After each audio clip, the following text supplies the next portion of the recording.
Welcome back here today on the beautiful campus of Florida Panhandle Technical College. Another in our series of what's going on in the community. And unfortunately, all too much is going on. We've got all kinds of craziness in the world all around us. As I like to say, we live in a pocket of what I consider relative sanity right here in Washington County. And for that, we are very blessed and fortunate. Right now, they're saying COVID-19 is the thing to keep your eye on. Unfortunately, there are a whole lot of symptoms. They say that if you've got a headache or a dry cough, sometimes even aches and pains, and they say if you have no symptoms at all, that's a pretty good symptom that you've got COVID. It's getting crazy. We're here today with Trey Hawkins, chairman of the Washington County Board of Commissioners. When we come back, we're going to talk to Trey about his effort to meet with the hospital and the health department here locally, drill down. They say if it bleeds, it leads. And unfortunately, the media likes to cover and sensationalize anything that's going on. I will tell you right now, as if you didn't know, that everything that you read in the newspaper or see on television is not correct. When we come back, we're going to have Trey Hawkins kind of clear up a little bit of the fuzziness for us. He just got out of a meeting with Michael Kozar, CEO of Northwest Florida Community Hospital, and Karen Johnson, currently our health department administrator. And when we come back, Trey is going to maybe clear up some of the mysteries of what we have to be aware of in this day and time. We'll be right back.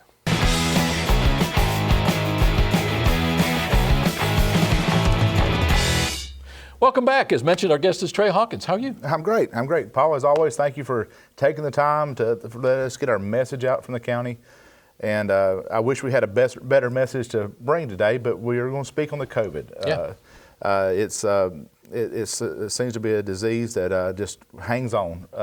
Through the beginning of the COVID, you heard during the summer the heat would kill it, and other things that would diminish the effects of it. But at this time, we're still battling it, but I read more and listen to more in the media outlets that it's sometimes misleading, and it's always better in the local areas to get the word straight from the people and the sources that can administrate the facts and not the fiction. And so yesterday, June the 30th, Tuesday, we sat down with myself, Administrator Massey, and our HR lead, Wendy White, sat down with Karen Johnson and Michael Kozar. So they're the two battling the front lines of the COVID, and they know exactly the results and the facts that's affecting Washington County. And so from this point on Thursday at 2 p.m., we'll sit down every Thursday and we'll derive the facts of Washington County, and I'll either present it through a press release from Washington County, or I'll come back to you and we'll sit down on Thursdays and kind of get the facts out to the people, because the constituents of Washington County deserves the facts. The headlines of Saturday's paper was Washington, Holmes County, over 100 affected in Holmes, Washington County. You read that number, it's very scary. It's a very frightening thing, especially as myself, a family man. I have 2 young children, a wife in the medical profession, and so it does hit home and it does concern me. But concerns me more is when we put stuff out that's not necessarily, it's completely true. There has been over 100 cases in Washington County, but at this time, there's been 113 cases from the beginning of the COVID tracking to present, and 77 of the people of the 113 has met the 14-day criteria, or they've had a negative test. So that means we had 36 people in Washington County that could possibly still be, that's tested positive, that could still possibly be active and able to transmit the disease. So let me just interrupt you there. So you're saying that larger number, those folks initially tested positive, but when they went back to test again, they tested negative? Either they've tested negative throughout the interview we'll get to that part, but if, say for instance, if you're admitted into the hospital from another facility, let's just utilize a nursing home. In order to go back to that facility, you have to have 2 negative tests in a 24-hour separation. So if you test negative today at 9 o'clock, tomorrow at 9 or 10, or later than 9 o'clock, you have to have another negative test before you can re-enter the facility. So either the people is either tested negative twice, that if they're in that facility, or the population of the 77 people has been longer than the 14-day period of the effect. So either the disease has run its course, or it was a false positive to begin with. Well, not necessarily false positive, but it could have very well been false positive, or it could have been that it's ran its course and they now have tested negative and entered back into the facility. Gotcha. So, and that's the message that we want. We want people to understand that right now there's not 113 positive cases running around Washington County. Holmes County's battling it in their prison system now.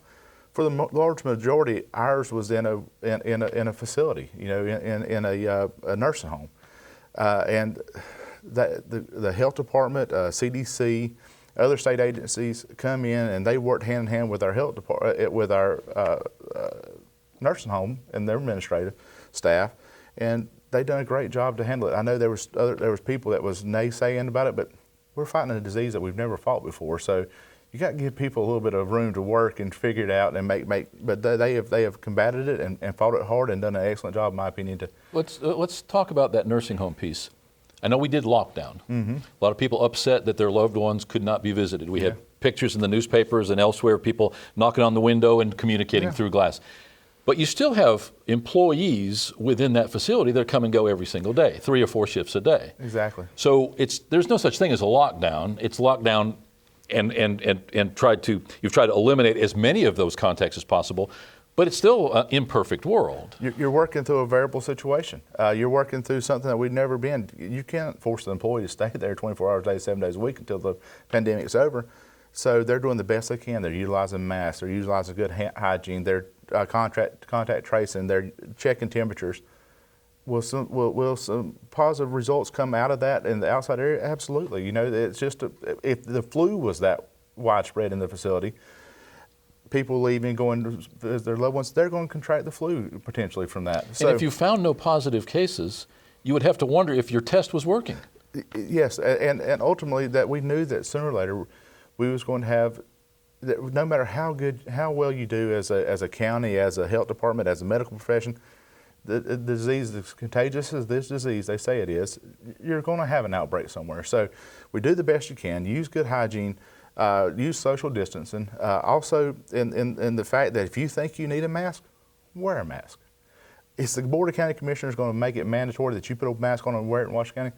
Absolutely not. We're not going to do that no more. We're going to tell a person that has diabetes that they can't go buy a Snickers bar at the local convenience store. It's not our job to police the world. Well, exactly. Nobody can point a finger at the county, the state, or the federal government and say it's your fault. At the end of the day, we're all responsible for ourselves. What happened to personal responsibility? We're going to say Trey Hawkins and the Board of County Commissioners is responsible for the high COVID rate in Washington County when they're out down to the beach, or they're at Shell Island, and you see, or they're at Spinnaker or La Villa. Obviously, those places in particular are closed. But look at the pictures from the beach. Look at Labor Day and Memorial Day. We worked very hard as a country for many years to make it a desirable place to live, work, and worship. Sooner or later, you got to understand, if you fight a disease to such where you take your liberties away from you, what is worth fighting for? And this country is known to fight. We're going to continue to fight. We're going to continue to battle. We're going to continue to use the stuff that God gave us between our ears, a brain, to let us know what we need to do and what we don't need to do. Listen to the medical professionals. Take in consideration, again, if you want to wear a mask, wear a mask. Don't feel ashamed of it. That's your personal liberties. That's your personal beliefs. Utilize it. But at the same time, if a person's in Walmart and you see them not wearing a mask, that person's got the same right that you did decide that you're going to put a mask on. Do we need to have gatherings of 700, 800 people? At this time, if the disease is highly contagious as they say it is, it's probably not the best idea. If you don't mind, tell us what are the state regulations as it stands as of today, which is July 1st to 2020? With the state, what maximum gatherings and that sort of thing. I believe if I'm correct, the maximum gatherings now is still 50 people. Okay. I haven't read. Still suggested 6-foot social distancing. Use good hygiene. If you have any other line health condition, if you're sick, stay home. That's the biggest thing. If people, and I understand there's people that's asymptomatic that's running around here that does not have any clue that they may have the COVID. But if you're sick, if any type, no matter if it's whatever it may be, stay home. Stay to yourself till you no longer have the symptoms, the fever, the diarrhea, whatever it may be that your symptoms are at the time. Stay home. But another thing is, the biggest concern I have is people now that has hypertension, that has diabetes, not seeking the medical help that they need. Because of fear of going into those places? Because of fear of going into the hospital to seek medical treatment. Don't hurt your health for fear of COVID. I spoke with Mr. Cozart yesterday, and that was the biggest thing he wanted to drive home. they're seeing a downturn in their doctor's visits. We're utilizing virtual visits best you can, but there's some stuff that you do need to go to the doctor for. But so please don't have fear that the doctor's office is contaminated or highly contagious, because they understand how to treat it. They understand how to clean it. And he reassured me yesterday that they're taking all the steps they possibly can to make sure that it's a clean, sanitary environment for them to come. So don't let the fear of one disease cause medical conditions that's going to greatly outweigh the chances of you catching COVID. So now you're talking about Michael Kozar, CEO and Executive Director of Northwest Florida Community Hospital. That's correct. Michael's been around for about, 4 or 5 years now? Yes, sir. Doing a great job. Absolutely. Out there in the community. So tell me a little bit about this consortium you put together. You say Karen Johnson, who's the director of the Florida Health Department here in Washington and Holmes County, yes, and then Michael Kozar. 3 of you have decided to start getting together on a weekly basis. Talk about how that's going to work. On Tuesdays, I apologize, on Thursdays at 2 o'clock, either we're going to sit down or we're going to have a conference call. And it's basically going to be the happenings of Washington County in the week gone by. What message do we need that's a factual message, that facts that we're getting it from the horse's mouth, this is what they're seeing. Let's see, last week, I'm trying to think of the day, maybe Monday or Friday, they tested 112 people at Northwest Florida Community Hospital. They're at a 2.6% positive rate. So 2.6% of the people that comes through gets tested are testing positive through the hospital. Health department is a little higher. They're at 6%. But we got to understand one thing. The more tests that we produce, of course, the more positive cases that's going to result from it. Let me back up just a minute. In both those cases, whether you get tested at Northwest Florida Community Hospital or the health department, are those tests currently free? Completely free. Okay, because I see a lot of complaints on Facebook that, hey, they were out of tests, I had to go so-and-so, it cost me $130. Be aware that if you go to the private sector, you're going to pay upwards of $125, $130. So in Chipley anyway, Washington County, we have available at the health department as well as our hospital, totally free COVID test. They may run short at times, but you can always come back for one. Absolutely, and the hospital is working now. I don't want to put a date on it because Mr. Kozar and his staff's working very hard, but they're working to get the ability to have the rapid test where you can have the results back in 24 hours. What does it take now? 6 to 7 days. Wow. Okay. And some quicker. The health department, I think they do have the ability to do some of the rapid testing, but those are probably more expensive. I know the technology is more expensive. I think they have the technology in place, but they're waiting for the test at Northwest Florida Community Hospital, or vice versa. Don't quote me on that. But anyways, they're putting the package together where they can produce the test within 24 hours, and that's going to greatly benefit Washington County when that comes to fruition. Just for the simple reason that if you got people now that has 0 symptoms, that's going to Walmart, sees free testing, and pulling in there, going through, getting tested, taking responsibility on themselves to find out, am I asymptomatic, am I running the streets, and I have a chance that I could infect someone. So kudos to them people that's doing that. They're taking responsibility, and we want to continue to put that message out. If you stop by, get a test, make sure yourself and your family is safe, and continue to use respect for others, doing to others the golden rule, doing to others as you have them doing to you. Unfortunately, I think we've left the rule of law behind here recently. But that don't only affect COVID; that affects life in general. Absolutely. If we take that message and utilize it in our life, that if we can do something for someone else that makes their life better, then greatly in the ultimate grand scheme of things, you're the beneficiary of that, because you're able to give someone else something that's going to make their life better, and that's the life. In your conversation with those health professionals, was there any conversation? One thing I've seen is that there's a relative fear of admitting that you tested positive. As all of a sudden, now you're going to be quarantined, you have to stay away from your job, potentially lose a paycheck, all of that goes into it. And was there any discussion about what they're encountering as far as reluctance on the part of people to either get tested, or, because I know once you get tested positive, then they do a history of who you've been in contact with? And that's something that's a great question. And you wasn't in the meeting yesterday, but that was one of the highlights that we hit yesterday about contact tracing. It is very hard to get the patient that's tested positive to tell them who they spent more than 10 to 30 minutes within a 6-foot proximity. Especially if you've been with somebody you shouldn't have been with. Well, yeah, you would go there, Paul. But no, if the fact of the matter is that we're having a hard time giving the accurate information of even where they reside at. It's not a shameful thing. If you have COVID, I know it's going to be burdensome on you and your family, and but at the same time, that it's your responsibility if you do test positive to give the correct information and try your best to remember who you've been in contact with for the previous 14 days, just so we can go back and make sure that everybody's safe and sound and everybody. It could be worse. It could be an STD you had to tell them about. You know? I mean, seriously. there seriously. Is stuff that could be worse. I'm talking about real world stuff here.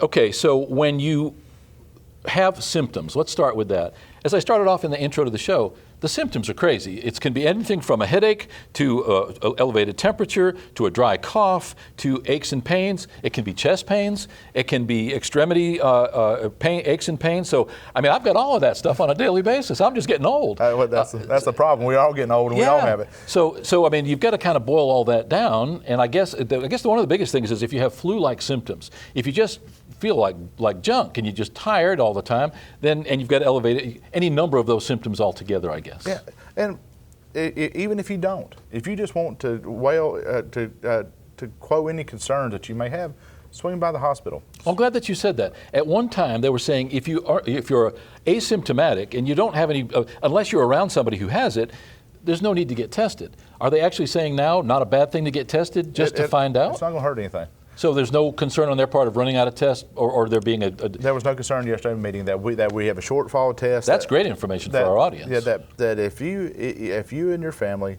want to quell any concerns that you may have, go by the health department or go by the hospital. Set up a time. Hospital's open pretty well throughout the day for your testing. Swing through, get tested, and then that'll take care of any concerns that you may have. If you're working in one of the high risk professions, one of the essential workers. That's a very, very good thing to do. Just swing by and get tested, make sure that you're not a carrier and being asymptomatic. But again, utilize social distancing, good hygiene, wear a face mask where needed, keep a bottle of hand sanitizer close by, sanitize, keep your area wiped down. If you have a dry cough if you have any symptoms at all that you're sick for any reason, stay home. Call your employer. Your employer will respect that. They don't want. I'm an employer. There's 30 people that work for me in my company, and I don't want one of them to have it, and especially come to the office, because then I'm shutting my whole business down. So I promise you, your employee may find it aggravating for that day or two that you're getting over the symptoms, but they'd rather have you get over symptoms for a day or two than they have their entire staff out for 14 days. With health considerations, festivals, parades, special events have all been canceled. This is a great opportunity. Load your family in the car, have an outing to Northwest Florida Community Hospital, and I'll get tested together. There you go. Everybody wants someplace to go, there's a place to go. Great message, great news. So what you're telling us is that, I think you're confirming what I said in the intro, is that sometimes we like to over-dramatize things to be able to sell papers or to sell the news. I get that. That's age-old. We can't complain about it. It's a fact of life. But at the end of the day, what the message is that even though these high numbers are being reported, that means these have all been affected in some way. Many of them have run its course. Many of them have tested negative after a certain amount of time. What can people do, Trey, aside from waiting for you to come on social media and tell them this stuff? Is there a clearinghouse for information? The health department, go to the health department. Their dashboard has got facts. Utilize the CDC, your state and local state health department sites, and get the numbers from there. They have every test that's in Washington County that it goes through their dashboard, so it's uploaded daily. Every time something comes through, it's uploaded directly. Karen Johnson and her staff.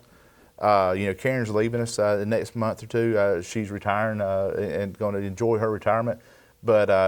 We have huge shoes to fill there. She has done an outstanding job, whether it be the COVID-19 that we're dealing with now, Hurricane Michael that we dealt with. If you see, when we had the rabies outbreak, she was instrumental. If you see Karen Johnson on the street, give her the long distance 6-foot hug and tell her that you appreciate her. I didn't know she was so well paid. We advertised the job for her, and man, I tell you what, if you're in the nursing field, you need to check out that job. It's probably not worth what it's to be on call 24 hours a day. She's underpaid. I don't really know what the job pays, but I can tell you this: she is overworked and underpaid because she works. She takes the job seriously, and I know that she has got some good people in her staff is under her that have seen her, that she's mentored. Not saying there's someone else that's outside of her staff that may not get the job, but she she's got a great staff and a great team at our health department that she's put together and administrated and showed administration ability. So I look forward to her enjoying her retirement. I hate to see her go, but She seems awfully young to be retired. well, that's a pretty stressful job, Paul. That's not when you say 24 hours a day, 7 days a week. Most jobs, that's just talk, but her job is 24 hours a day, 7 days a week. On the bottom of the screen right now, there's a link to that local health department. Florida Department of Health Washington Homes is combined into one.